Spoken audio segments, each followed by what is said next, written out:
तुम्हाला माहिती आहे तांदूळ डाळ न भिजवता इन्स्टंट पांढरी शुभ्र इडली करता येते। त्यासाठी काय करायचं, तांदूळ डाळ आणि साबुदाणा 2 ते 3दा स्वच्छ धुवून मिक्सरच्या भांड्यात घ्यायचा।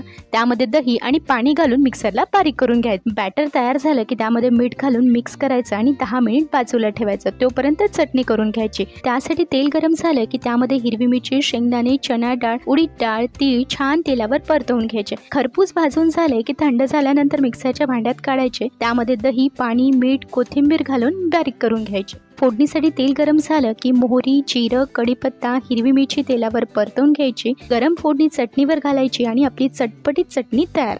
आता इडली स्टीम करायसाठी पाणी गरम करायला ठेवायचं। इडली स्टँडला तेल लावून घ्यायचं। आता यामध्ये इनो मिक्स करायचा। इडली स्टँड पॉटमध्ये ठेवताना खालच्या प्लेटचे होल असतील त्याच्यावर इडली यायला हवी। आता 10 ते 15 मिनिट स्टीम करून घेऊ।